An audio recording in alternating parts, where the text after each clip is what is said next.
أعزائي الأعزاء، السلام عليكم. كان مسلم، بعد كده ألحد، بعد كده بدأ يعتنق ديانات مختلفة وأشياء كثيرة. وفي إحدى المرات كنت جالس ومعنا كثيرا من الناس، وظل يتحدث عن الإنجيل وما به من عظات وأشياء. صمت كثيرا ثم قلت له: هل إذا تحدثت سوف تسمعني دون أن تقاطع؟ قال: نعم، سوف أسمعك دون أن أقاطع، فأنا رجل ديمقراطي. قلت له: ماذا لو أن هناك إنجيل لا أحد يريدك أن تعرف ماذا بداخله؟ ماذا لو قلت لك أنه تم اكتشاف إنجيل في تركيا في ظروف غامضة؟ هذا الإنجيل ليس كمثل الأناجيل الأربعة الموجودة في الكتاب المقدس. هذا الإنجيل سوف يقلب كل مفاهيمك ومفاهيم الجميع حول هذه الديانة المسيحية. هذا الإنجيل يقول بالنص أن المسيح لم يصلب، بل أنه تم رفعه. هذا الإنجيل يقول أن المسيح هو عبد الله، وليس ابن الله، وليس هو الرب، وليس هو الروح القدس. هذا الإنجيل يتحدث صراحة ويقول أن هناك نبي اسمه محمد سوف يأتي. هذا الإنجيل حينما تم إخضاعه للفحص الكربوني تم اكتشاف أنه يعود ل 1600 سنة، أي قبل بعثة الرسول عليه أفضل الصلاة والسلام ب 400 عام. ويؤكد هذا الإنجيل أنه تم رفع المسيح. ولكن السؤال هنا يا صديقي: لماذا قامت تركيا بإخفاء هذا الكتاب لمدة 10 سنوات كاملة؟ لماذا تدخلت الفاتيكان وإسرائيل وأيضا بريطانيا واليونان وكثيرا من الدول للضغط على تركيا من أجل هذا الكتاب؟ السؤال هنا: لماذا؟ قلت له: هل تريد أن تسمع أكثر؟ قال: نعم. قلت له: إذن فاسمع، فالقصة سوف تصدمك للنهاية، ولكن ابقى معي. قلت له: في عام 2002 قام حرس الحدود التركي بالقبض على مجموعة من المهربين السوريين يحاولون إدخال مجموعة من الآثار إلى تركيا من أجل بيعها بأسعار كثيرة. ولكن وسط هذه الآثار كان يوجد كتاب قديم جدا. كان هذا الكتاب مكتوب على جلد الحيوانات، ولا أحد يعرف ماذا بداخل هذا الكتاب. بس الغريب في الأمر أن الحكومة التركية قامت بإخفاء هذا الكتاب ولم تتحدث عن هذا الأمر لمدة 10 سنوات كاملة. طيب، ليه تركيا أخفت الكتاب دوت؟ صدقني السبب هيكون صدمة ليك. عاوز أقول لك إن الكتاب دوت أثار ضجة كبيرة، وأثار خلاف كبير بين تركيا من ناحية واليونان والفاتيكان وإسرائيل اللي كان ليها دور كبير في الموضوع دوت من ناحية تانية، وأيضا بريطانيا اللي حاولت بكل الطرق إنها تضغط على تركيا بحيث ما تطلعش الكتاب دوت للعلن. طب إيه هو الكتاب دوت وإيه مضمونه وإيه اللي موجود فيه؟ ايه الكتاب اللي اثار ضجة واثار خوف كتير من الدول العظمى زي دول؟ وايه اللي موجود جواه علشان يقدر يخلي البلاد دي كلها اساسا تجف على رجل زي ما بيقولوا، ويحاولوا بكل الطرق ان هو ما ينتشرش ومحدش يعرف اي حاجة عنه؟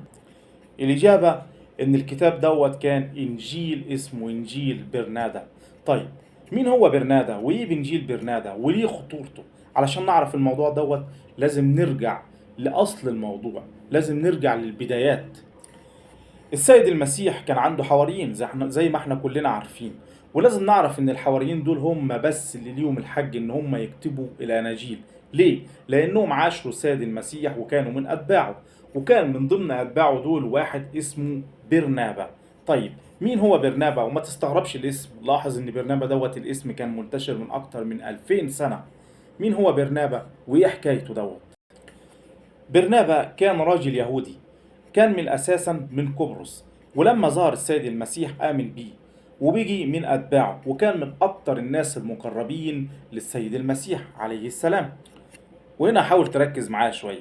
في عشرات الأناجيل اللي نسبت للسيد المسيح، يعني بيقول لك أقل عدد حوالي 22 وأكتر عدد حوالي 77 إنجيل، لحد ما حصل مجمع اسمه مجمع نقيا، ودوت كان تقريبا في سنة 397 ميلاديا. تم اختيار 4 أناجيل فقط، وإهمال كل الأناجيل التانية اللي موجودة ونسبت للسيد المسيح. طيب، إيه هم ال4 أناجيل اللي هم اختاروهم؟ إنجيل اسمه إنجيل متى، إنجيل لوقا، على ما أعتقد إنجيل تاني اسمه إنجيل يوحنا، وعلى ما اعتقد الرابع كان اسمه انجيل لوقا.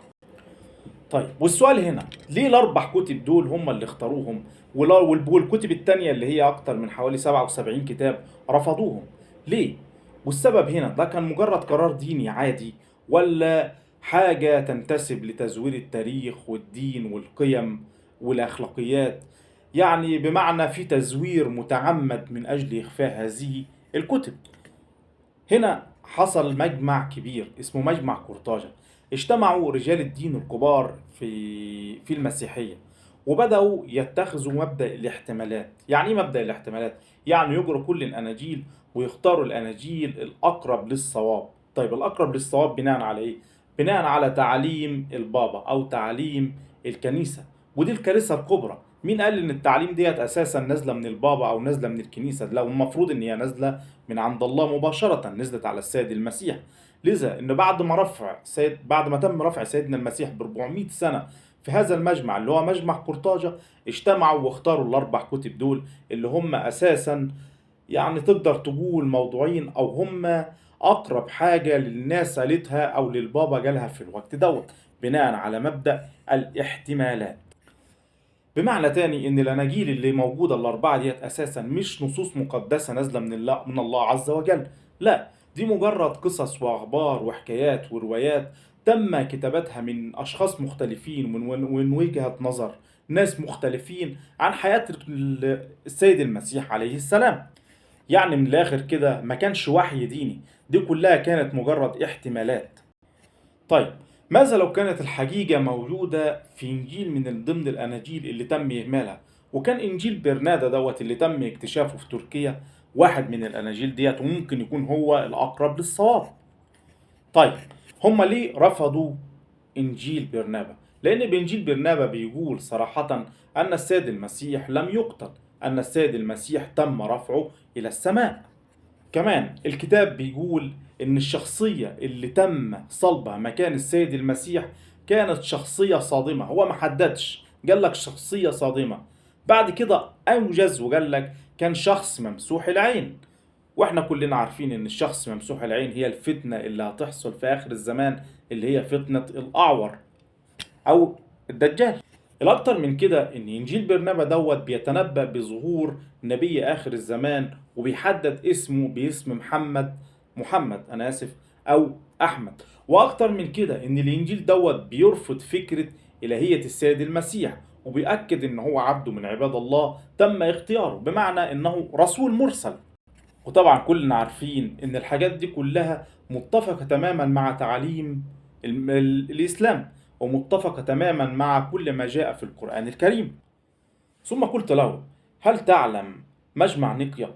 قال لي: وما هو مجمع نقيا؟ قلت له أنه بعد رفع السيد المسيح بأكثر من 400 عام حصل خلاف كبير بين المسيحيين. هناك من قال أن المسيح هو الله، والبعض قال لا، أنه هو ابن الله. ثم جاء بعضهم وقالوا لا، هو رسول مرسل.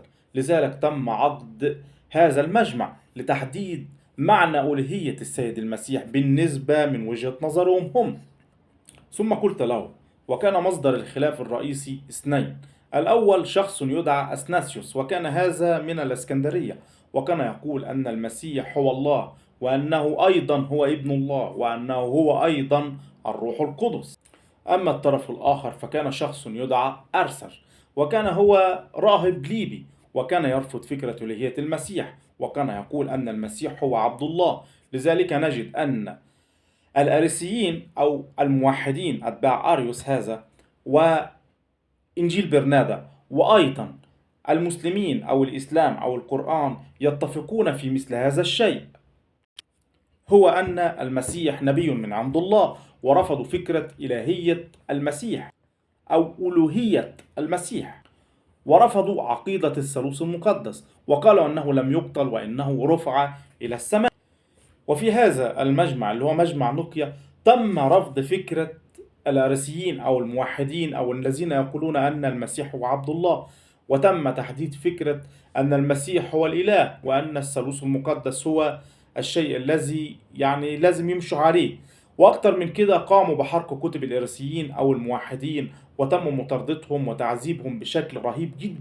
ودلوقتي نرجع للسؤال اللي كان موجود في أول الحلقة: ليه تركيا أخفت الكتاب ده؟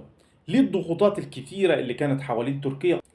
السبب إن الفاتيكان قدمت طلب رسمي لتركيا علشان تشوف المخطوط دوت وتعرف إيه اللي موجود فيه. وأكتر من كده إن إسرائيل